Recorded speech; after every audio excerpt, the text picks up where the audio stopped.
पूज्य परमहंस श्री राम कृष्ण देव जी, अमृतमय उनकी वाणी। अय उपासक, तुम कभी किसी से वाद विवाद न करो।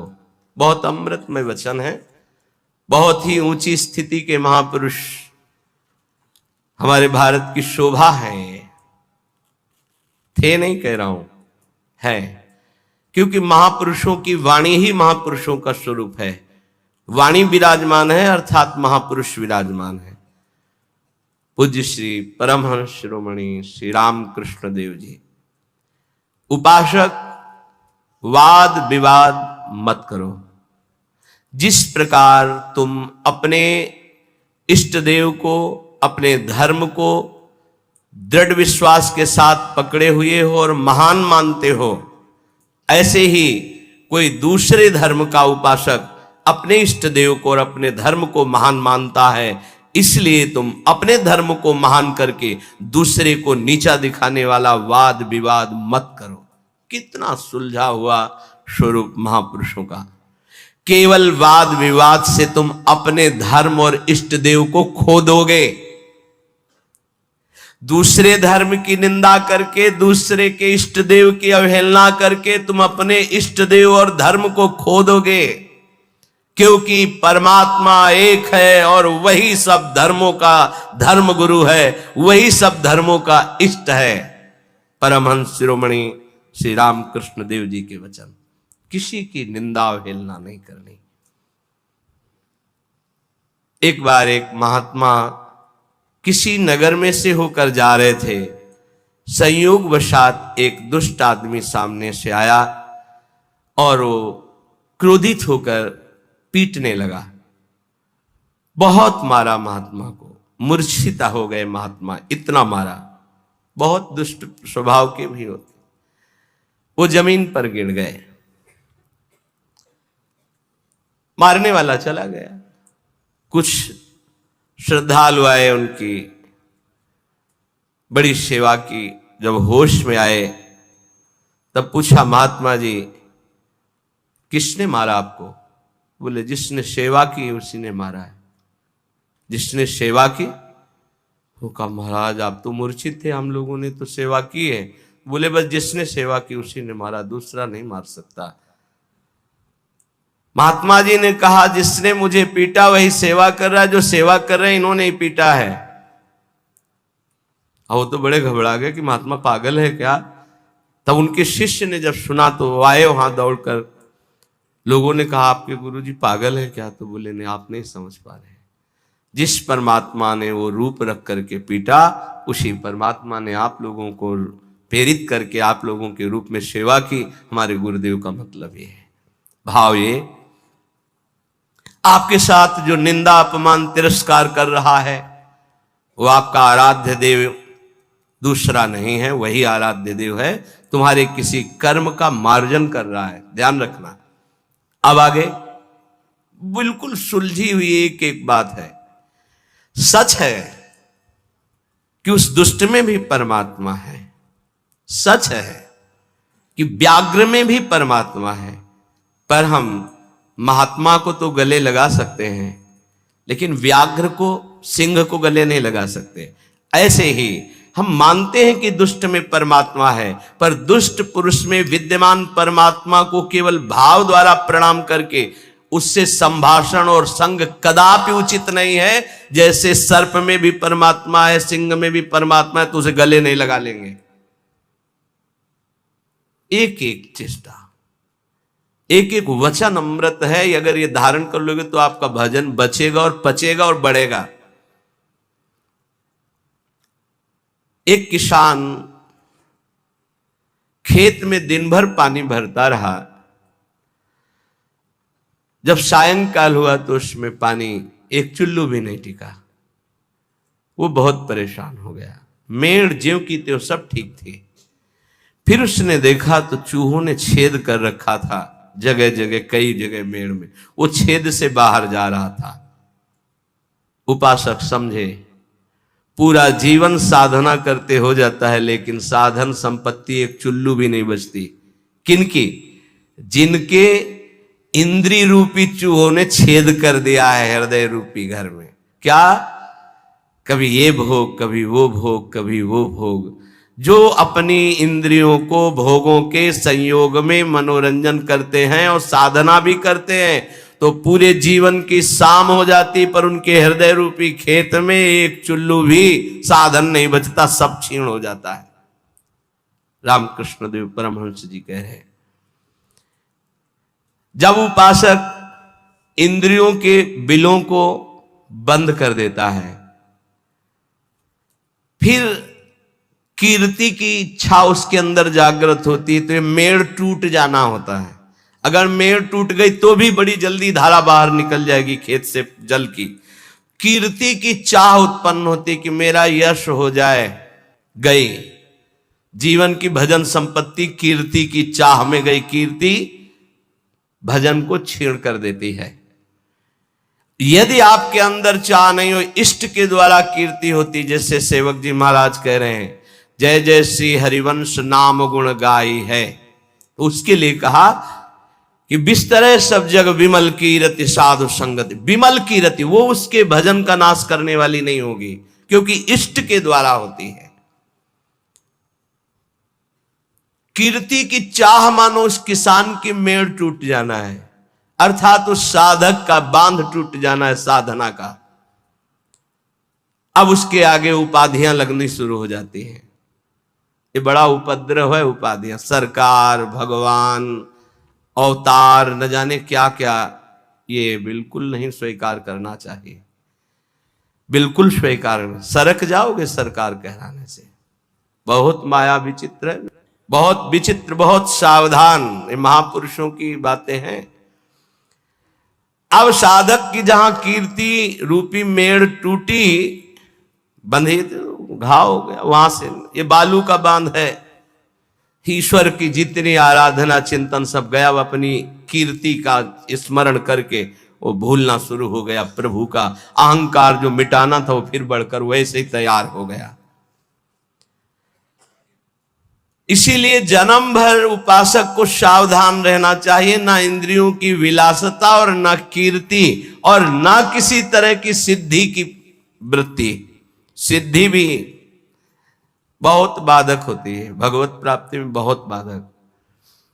मन की बात जान, दुनिया का सब एक से एक अलग अलग क्षेत्र सामने का, एकाग्र दृष्टि से देख के संकल्प कर हिल नहीं सकता एक कदम। जैसा चाहे जितना हो उसकी आज्ञा का पालन करेगा ही करेगा। ऐसी बहुत सी, वे तो गुरुजनों की कृपा से इन खाइयों को नांगा जाता है। बिल्कुल दैन्य, बिल्कुल दैन्य। भरी सभा में नीच पुरुष द्वारा पिट जाने पर भी किसी भी तरह का कोई भी भागवतिक प्रभावना प्रकट करना, साधारण आदमी की तरह शांत एकदम, यह असाधारण क्षमता होती है। क्यों सह जाए? सामने वाला जब इतना कर रहा, भगवान ने हमको तेज दिया, बल दिया है, क्यों सह जाए? बोले एक भाई अपने मुखौटे को लगाकर सिंह का और अपने घर में गया तो घर वाले एकदम भयभीत हो गए, लेकिन उसकी बहन ने उसको मुखौटा लगाते हुए देखा था। वो नजदीक गई और मुखौटे में थप्पड़ चट और उतार के रख दिया। रामकृष्ण परमहंस देव जी कह रहे, समझे? ये कोई निज जन, निज संबंधी देख पाएगा कि इन मुखौटों में और कोई नहीं, मेरा प्रिय है, प्रीतम है, दूसरा कोई नहीं। ये जो गाली दे रहा है, जो अपमान कर रहा है, जो पीट रहा है, वो मेरा प्रीतम है जिसकी मैंने आराधना की है। वो किस लिए पीट रहा है? जैसे कुम्हार अपनी मटकी को पीट के देखता है, ठीक है, खरी है, कहीं से फूटी नहीं है, मजबूत है, इतना वार सह सकती है, तैयार रहो।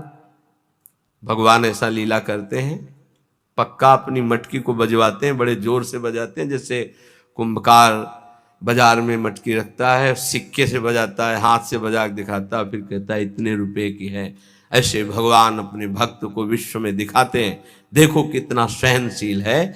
मुखौटा कोई भी हो सकता है, ध्यान रखना, मुखौटा कोई भी हो सकता है, पहचानना आपको है।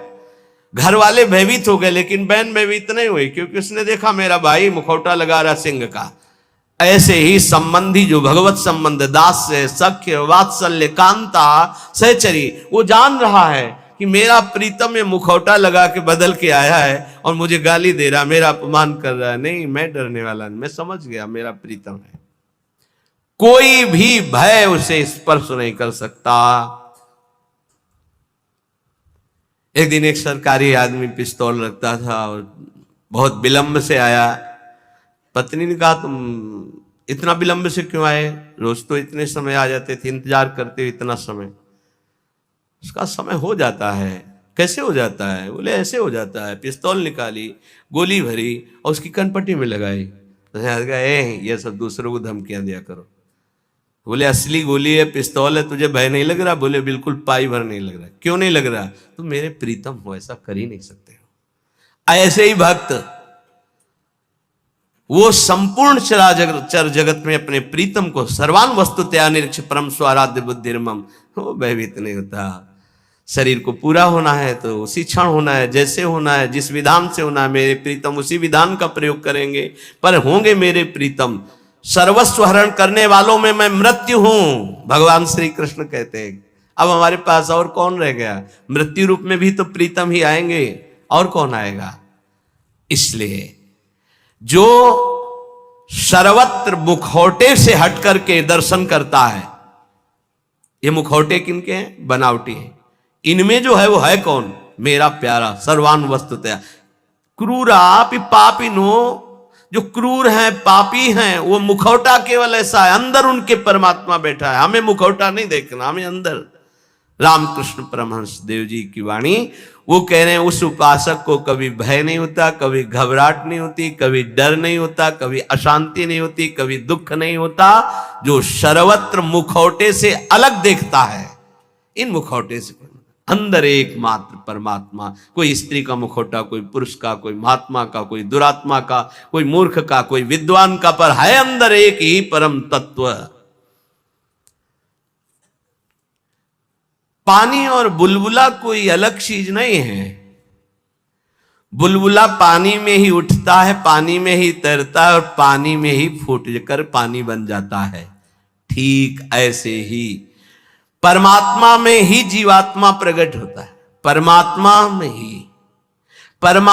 में ही रहता है और परमात्मा में ही लीन हो जाता है। जीवात्मा कोई अलग चीज नहीं। जैसे पानी का बुलबुला पानी से ही प्रकट हुआ, पानी में ही रहता है, पानी में ही फूट कर पानी बन जाता है। ऐसे ही कोई स्वतंत्र नहीं है, उसी परमात्मा में विराजमान। अगर इतना जान लो तो तुम परमात्मा स्वरूप ही हो, ये परमहंस जी कह रहे हैं। देखो, रेलगाड़ी का इंजन वेग के साथ चलकर ठिकाने पर अकेला नहीं पहुंचता है, बल्कि लाखों लोगों को पहुंचाने की सामर्थ्य रखता है। जोड़ते जाओ, बैठते जाओ, इंजन में बड़ी पावर है। बोले ऐसे ही आचार्य इंजन है और अनुयायी जन आचार्य के डिब्बे हैं। कितने जन बैठ करके परम पद में, निकुंज में पहुंचते हैं। कभी भी ये नहीं सोचना चाहिए कि इतने लोगों का उद्धार कैसे हो जाएगा, इतने लोगों का कल्याण कैसे हो जाएगा, बहुत लोग जुड़े, कैसे कल्याण? तो बोले ईश्वरीय शक्ति इंजन है और वो शांत, वो गुरुजन डिब्बे के समान है। कनेक्शन इंजन से है तो इंजन में 2-4 लोग बैठते होंगे, लेकिन डिब्बे में 70, 80, 90, 100 ज्यादा भी बैठ जाते होंगे। जनरल में तो ज्यादा ही बैठ जाते, कुछ बैठे, कुछ खड़े, कुछ पूरा सब, और सब वहीं पहुंचेंगे जहां इंजन पहुंचेगा। बिना टिकट के होंगे तो 2-4 थप्पड़ लगेंगे, थोड़ा टैक्स लग जाएगा, पहुंचेंगे वहीं। नहीं, बीच में अगर हो गया तो फिर उतारे भी जा सकते, उपद्रव होने पर, टिकट ना होने पर, पैसा ना होने पर उतार। इसीलिए राधा राधा पैसा इकट्ठा कर लो, परम धन राधा नाम आधार। अगर जल्दी जल्दी में टिकट नहीं खरीद पाए हो तो थोड़ा ज्यादा लगेगा, पर राधा राधा राधा राधा पहुंच वहीं जाओगे। बात हमारी मान लेना। टिकट क्या है निकुंज की? ये जो मंत्र है, आचार्य संबंध है, आचार्य शरणागत से टिकट है। और जनरल में क्या है, राधा राधा राधा राधा राधा राधा, जैसे सब जप रहे हैं। तो बैठ सब गए हैं गाड़ी में, बीच में तुम्हारी चेकिंग भी होगी। बोले जल्दी में खरीद तो नहीं पाए, लेकिन एक राधा नाम की कीमत में पूरा त्रिभुवन बिक जाएगा। जो जांच करने वाले हैं वो कौन है, श्री जी के पार्षद ही हैं। ऐसे थोड़ी होता है कि आप श्री जी के पास सीधे डायरेक्ट पहुंच जाओ, ऐसा नहीं। तो राधा नाम जहां है ना वो सीधे। और जिनको सौभाग्य से कहीं ये जो निकुंज के गुप्त मंत्र मिल गए हैं, तो अब दुर्भाग्य है कि उनके अंदर ठसक ना आवे, नहीं तो पास हो चुका है निकुंज का, पास मिल चुका है। मानो सच्ची मानिएगा, सौभाग्य दुर्भाग्य में आप बदल रहे हैं कि आप मंत्र का चिंतन नहीं कर रहे हो, विषय चिंतन कर रहे हैं। रेलगाड़ी के इंजन में उतने लोग पार नहीं हुए जितने डिब्बे में बैठकर वहां पहुंच जाते हैं। अर्थात आचार्य और आचार्य परंपरा, आचार्य के तो विशेष विशेष कुछ पार्षद हुए, लेकिन आचार्य परंपरा में लाखों ऐसे महापुरुष हो गए कि करोड़ों को श्री जी के पास पहुंचा दिया, श्री जी में तन्मय करा दिया। राजहंस कभी पानी, वो दूध पीकर पानी को छोड़ देता है, राजहंस। ऐसे ही जो उपासक है, जो संत है, जो भगवत प्रेमी महात्मा है, तो माया और ब्रह्म दोनों मिले हुए हैं एक में। वो केवल ब्रह्म, केवल परमात्मा तत्व को और जल को जैसे छोड़ देता है, दूध पी के जल को छोड़ देता है, ऐसे वो माया के विकारों को छोड़कर परमात्मा स्वरूप में स्थित हो जाता है। दैवी संपदा का महान सुख उसके हृदय में जागृत हो जाता है, जो माया के विकारों पर मुक्ति प्राप्त कर लेता है। कोई भी विकार उसके ऊपर प्रभाव नहीं डालता। हाथी को खुला छोड़ दे तो मनमानी आचरण करके वृक्षों को उखाड़ता है, तोड़ फोड़ शुरू कर देता है। लेकिन जब महावत अंकुश पर अंकुश प्रहार करता है तो घुटने के बल हाथी हो जाता है। ऐसे ही ये मन मत वाला हाथी है, जिसने इसको स्वच्छंद छोड़ दिया है सब तोड़ फोड़ कर देगा, धर्म विरुद्ध आचरण करेगा। महावत है उपासक, हाथी है मन और अंकुश है ज्ञान। प्रहार पे प्रहार करके उसको घुटने के बल अर्थात मन को अधीन कर लिया, तब वो शांत चित्त परमात्ममय हो जाता है। मन ही भगवान का स्वरूप बन जाता है। इंद्रियाणाम मनश्चास्मि, पर पहले अंकुश की मार देनी पड़ेगी, छोड़ना नहीं। इसको छोड़ दिया तो तोड़ फोड़ मचा देगा। मत वाला ये हाथी है मन, किसी के अंकुश से, केवल ज्ञानांकुश, जो नाम मंत्र मिला खूब जपो, इसी से मानो तुम्हारे अंकुश की धार तीक्ष्ण होगी, इसी से तुम्हारा मन बस में होगा, दूसरा कोई उपाय नहीं। कल एक साधक प्रश्न कर रहे थे एकांतिक में, मैं जानता हूं ये नहीं करना चाहिए फिर भी करता हूं, क्यों? दो बातें। पहली बात, तुम में आध्यात्मिक सामर्थ्य खो चुकी है, जान करके भी तुम उसको रोक नहीं सकते क्योंकि बलहीन हो। और दूसरी बात, तुम्हारी सुख बुद्धि उसमें है, जरूर ये कहते हो मुंह से कि नहीं करना चाहिए, पर अंदर है कि इसमें सुख है। इन दो बातों के कारण तुम भ्रष्ट होते रहते हो। तो हमको पहली बात बलवान करनी है कि हमारे अंदर नाम बल आवे, तो दूसरी बात अपने आप हट जाएगी, सुख बुद्धि हट जाएगी। पहले नाम जप करके अपने को बलवान बनाइए। समस्त विकारों को नष्ट करने का मैं तुम्हें एक सरल उपाय बताता हूं। रामकृष्ण परमहंस देव जी तालियां बजाकर जब नाम कीर्तन जोर जोर से किया जाता है तो जैसे वृक्षों में बैठे हुए पक्षी उड़ जाते हैं, ऐसे हृदय के काम क्रोध आदि नष्ट हो जाते हैं। रामकृष्ण परमहंस देव जी तालियां बजाकर राधा राधा राधा राधा राधा, किसी संगीत की और ज्ञान वृत्ति ना हो तो अपने पास परम संगीत है तालियां, तालियां बजाकर तो कह रहे हैं कि जैसे वृक्षों में बैठे हुए पक्षी तालियां उड़ जाते हैं, ऐसे हृदय में बैठे हुए काम क्रोध भाग जाते हैं जब नाम कीर्तन। जब किसी को भी काम आदि वेदना हो तब नाम कीर्तन करके देखना, तो नाम कीर्तन होने ही नहीं देगा काम। देख लेना, उस समय अगर उपदेश भी किया जाए तो तुम्हें अच्छा नहीं लगेगा।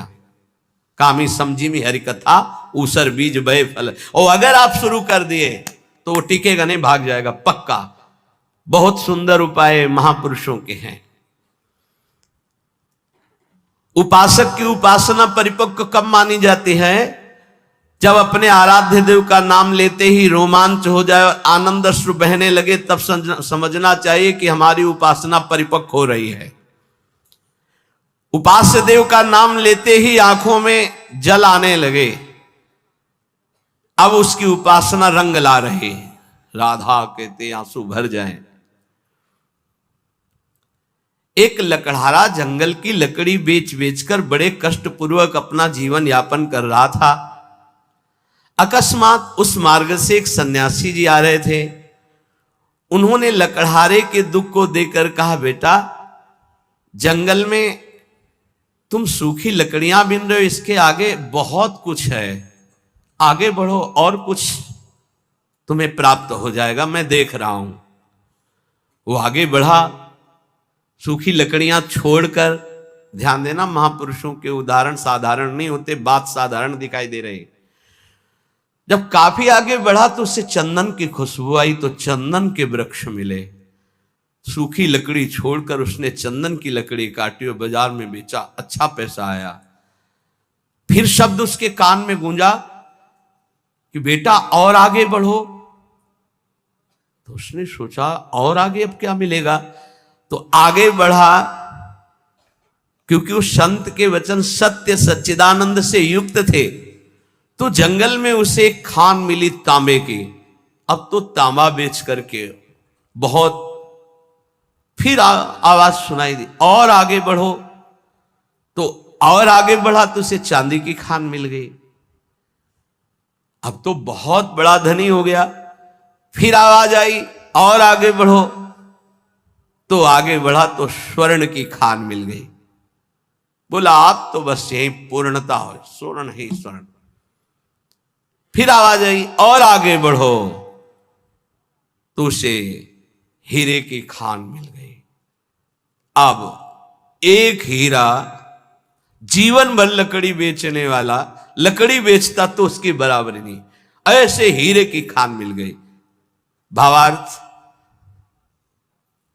और अंदर उसका रहस्यार्थ, ये मानो भोगों में फंसा हुआ है। आगे बढ़, आगे बढ़। जैसे जैसे वह अध्यात्म की तरफ बढ़ता है, नाना प्रकार के दिव्य सुख, और आगे बढ़ सिद्धियों के सुख, और आगे बढ़ भावात्मक सुख, शांत सुख, दास्य सुख, वात्सल्य सुख, कांता सुख, सहचर्य, अपूर्ण महामाधुर्य रस में स्थित। हमें जब तक भूमा सुख न मिल जाए तब तक रुकना नहीं, आगे बढ़ते रहना है। अल्प सुखों का भोक्ता भूमा सुख का अधिकारी नहीं होता। यदि संत की बात मानकर लकड़ी बेचना काम बंद न करता तो आगे नहीं बढ़ पाता।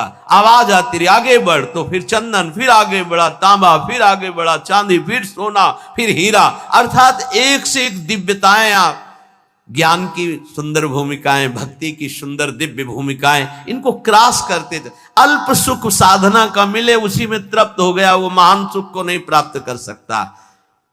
श्री रामकृष्ण परमहंस जी कहते हैं, लकड़हारे की तरह छोटी सी साधना के सुख को पाकर तृप्ति का अनुभव मत करो। ज्ञान का समुद्र लहरा रहा है आध्यात्मिक क्षेत्र में, और उस ज्ञान के परम धनी बनकर स्वयं भगवत स्वरूप हो जाओगे।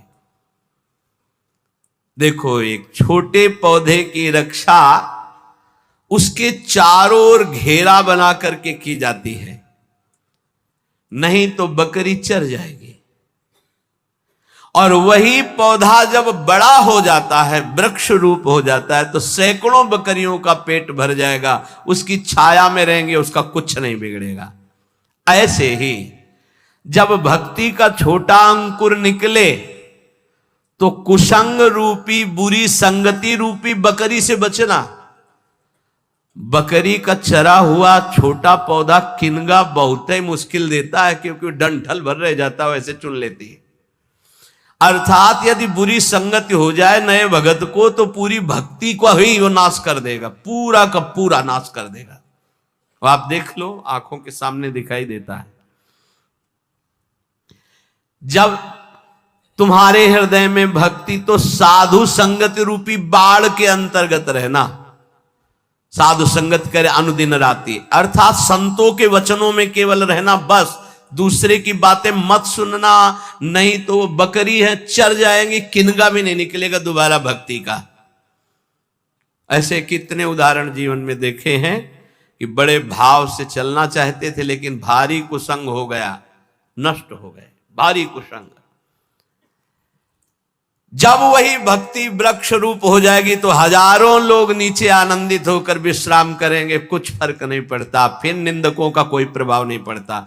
पर पहले भक्ति को वृक्ष रूप बढ़ने दो। ये कुवासना में लिप्त भोगी पुरुष, संसारी पुरुषों का संग जहर है। अगर इनका संग हुआ तो भक्ति का पौधा नष्ट हो जाएगा, ध्यान रखना।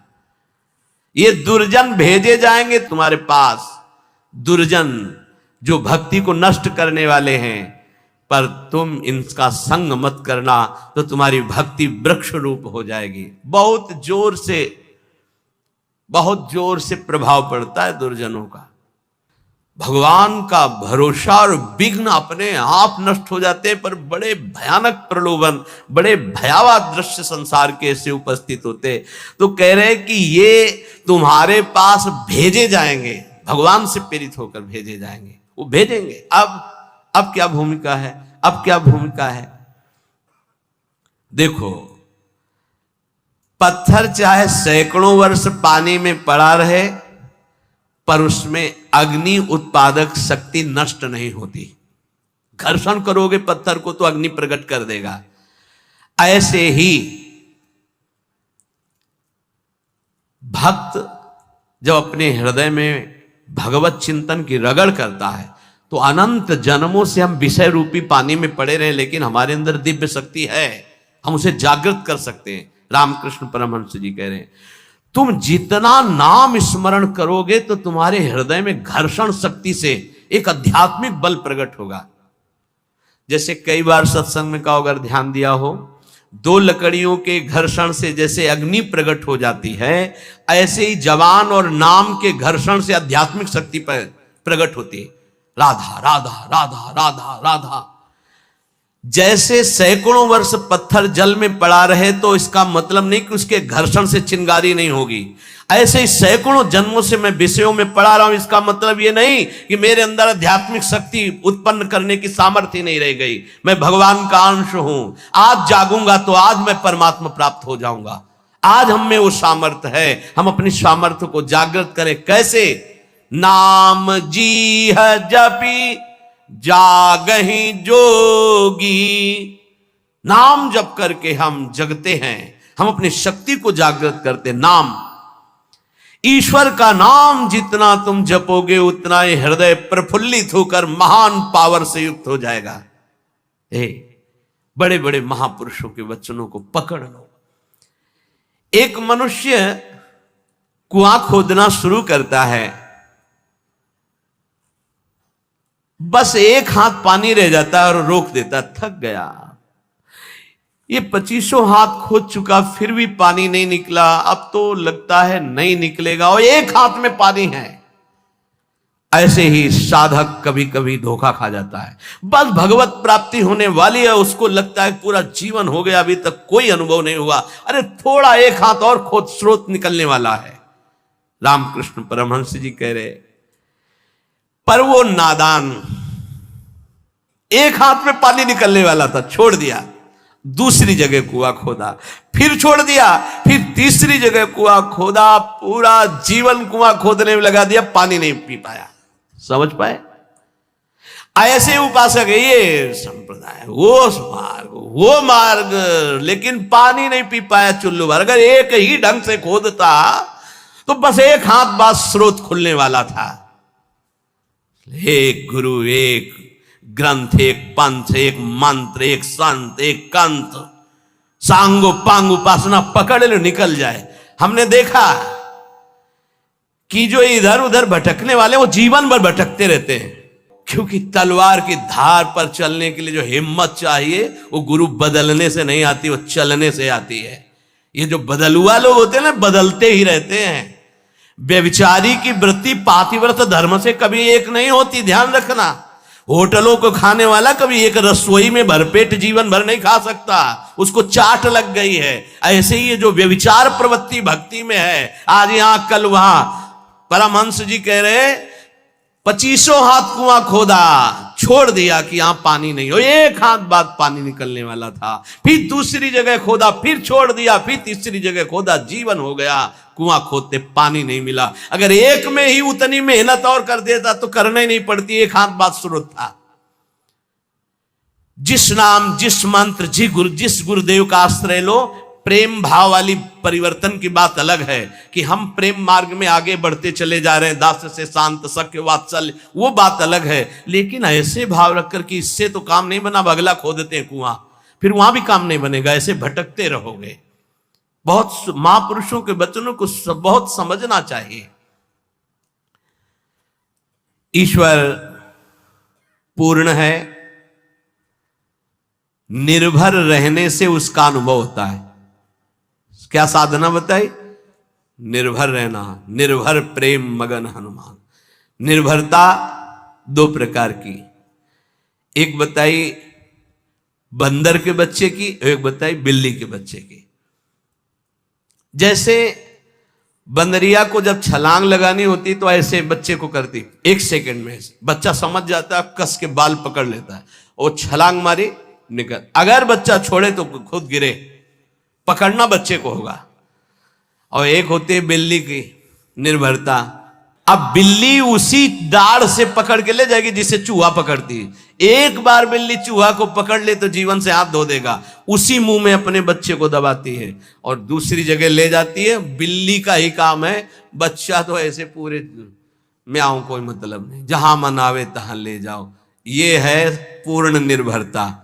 तो प्राय जो अहम प्रधान, साधना प्रधान होते हैं, बंदर के बच्चा होते हैं। इशारा दिया गुरुदेव ने, मारो छलांग, मार पाओ, गिर जाओ।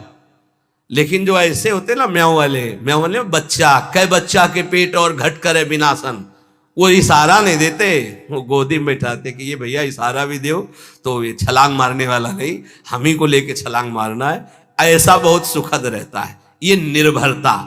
तो बोले ईश्वर पूर्ण निर्भरता से प्राप्त होता है। निर्भर प्रेम मगन हनुमाना। निर्भर शब्द का मतलब पूर्ण रूप से अपने आराध्य देव पर ही आश्रित रहना। जिसका एक बार ये निर्भर भाव हो जाता है, उसकी पूर्ण संभाल उसका इष्ट करने लगता है। ए पूरी मस्ती, पूर्ण संभाल उसकी इष्ट करता है। कर तुम अकर तुम अन्यथा कर तुम, बिल्कुल बिल्ली के बच्चा बन के रहो, म्याऊ बोल रहा है। आगे कुछ ज्यादा चतुरता करोगे ना तो उनकी कृपा का तुम अनुभव नहीं कर पाओगे। अगर बिल्कुल ऐसे जो प्यारो करे, निर्भर प्रेम मगन हनुमान। बात समझो, निर्भरता पूर्ण भरोसा, पर यह बहुत कठिन है। अहंकार देवता निर्भर नहीं होने देते। ईश्वर पूर्ण निर्भय रहने वाले को ही अनुभव में आता है। निर्भर, आवश्यकता के पहले व्यवस्था, यह निर्भरता प्रभु के चरणारविंद की। बहुतों ने नाम सुना है अमृत का, लेकिन देखा किसने है? ऐसे ही बहुतों ने ईश्वर का उपदेश शुरू कर दिया है, लेकिन अनुभव किया है क्या? परमहंस गुरुदेव बोल रहे हैं ये धर्म उपदेशकों में कितनों ने धर्म ग्रंथ पढ़कर उपदेश देना शुरू किया, लेकिन देखा ईश्वर को? बहुतों ने अमृत का नाम सुना है, अमृत की चर्चा की, लेकिन अमृत देखा है क्या? नहीं। ऐसे ही बहुतों ने धर्म उपदेश शुरू कर दिया, क्या धर्म उपदेश करने वाले उस ईश्वर को देखा है? अब वो तो परमहंस जी वो बोल रहे हैं, बहुतों ने उपदेश दिया लेकिन चखा है। और जिसने चखा है फिर जो बोला है, तो बिना किसी प्रयास के स्वाद सबके हृदय में पहुंच जाएगा। ऐसा ही अध्यात्म का अमृत है। अमृत चख करके फिर जो बोला, दो बातें बताई। अमृत सुना सबने, देखा किसी ने। और पढ़ के उस अमृत का उपदेश देना अधूरा, क्योंकि देखा नहीं। अब एक ने चखा है, देखा है, फिर बोल रहा है, तो इस अमृत का प्रभाव ये कि अपने आप सुनने वाले के हृदय में इसका अनुभव होने लगेगा। यह अध्यात्म का अमृत है, प्रेमामृत, भगवदानंद।